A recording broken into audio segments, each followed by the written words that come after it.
10 ఏళ్ల పాటు సొంత భార్య దగ్గరే గుడ్డివాడిగా నాటకం ఆడిన భర్త భార్య చనిపోయాక అసలు నిజం ఎందుకు చెప్పాడో తెలిస్తే మీ కంట్లో కన్నీళ్ళైతే ఆగవు.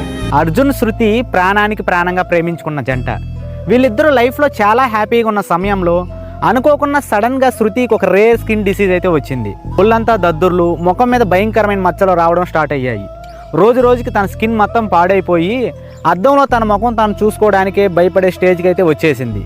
అప్పటి వరకు భర్తతో ఎంతో చనువుగా ఉన్న శృతి, నా అన్నం మొత్తం పాడైపోయింది, నేను ఇప్పుడు చూడడానికి ఏమాత్రం బాగాలేను, ఈ టైంలో నేను నా భర్త దగ్గరకు వెళ్తే ఇక్కడ నా ఫేస్ చూసి అసహించుకుంటాడేమని, బాధపడతాడేమని ఇన్సెక్యూరిటీగా ఫీల్ అవ్వడం మొదలుపెట్టింది. అర్జున్ దగ్గరకు వచ్చి ప్రేమగా హత్తుకోవాలని చూసినా సరే శృతి మాత్రం ముఖం దాచుకుంటూ దూరంగా వెళ్ళిపోయేది. అర్జున్ ఆఫీస్ పని మీద వేరే ఊరికి వెళ్ళాడు. అక్కడ అనుకోకుండా అర్జున్కి ఒక పెద్ద యాక్సిడెంట్ అయితే జరిగింది. ఆ యాక్సిడెంట్లో అర్జున్కి 2 కళ్ళు అయితే పోయాయి.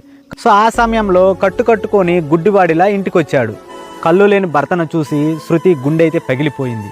అయ్యో, నా భర్త కళ్ళు పోయాయని బోరునే ఏడ్చింది. ఆ రోజు నుంచి శృతి తన భర్తకు 2 కళ్ళుగా మారింది.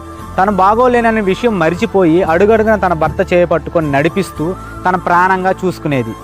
అర్జున్కి తన ముఖం కనపడదు కాబట్టి శృతి ఆ రోజు నుంచి ఎంతో ధైర్యంగా, సంతోషంగా తన భర్తతో సమయం గడపడం మొదలుపెట్టింది. అర్జున్కు తన భార్య రూపంతో సంబంధం లేకుండా ప్రతిరోజు తన భార్యను గుండెలకు హత్తుకునేవాడు. తనకి ఏ లోటు లేకుండా బెస్ట్ ట్రీట్మెంట్ అయితే ఇప్పించేవాడు. నా భర్తకు నా ఫేస్ కనిపించదు, నా ప్రేమే కనిపిస్తుందని శృతి తన చివరి శ్వాస వరకు ఎంతో ప్రేమగా, ప్రశాంతంగా తనతో బ్రతికి చివరకు శృతి కన్నుమూసింది. శృతి చనిపోయిన రోజు అర్జున్ ఒంటరిగా ఒక దగ్గర కూర్చొని ఏడుస్తుండగా అప్పుడు వాళ్ళ ఫ్రెండ్స్ వచ్చి, ఒరే, నీ భార్య నీకు కళ్ళు లేని సమయంలో తన కళ్ళుగా మారి నిన్ను ఎంతో హ్యాపీగా, సంతోషంగా చూసుకునింది, ఈరోజు నీకు ఆ దిక్కు కూడా లేకుండా పోయింది, ఈ రోజు నుంచి నువ్వు గుడ్డివాడేలా ఎలా బ్రతుకుతావని అడిగారు. అప్పుడు అర్జున్ తన కళ్ళకున్న నల్ల కలద్దాలు తీసేసి కన్నీళ్లతో ఒక మాట చెప్పాడు. ఒరే, నాకు నిజంగా కళ్ళు పోలేదురా, నా భార్య తన అందం రోజు రోజుకి కోల్పోతున్న సమయంలో నన్ను చూసి సిగ్గుపడి నా నుంచి దూరంగా వెళ్ళిపోయేదిరా. ఒకవేళ నాకు కళ్ళుంటే ఎక్కడ నా భార్య రూపాన్ని చూసి బాధపడతానని తను కుమిలిపోయేది.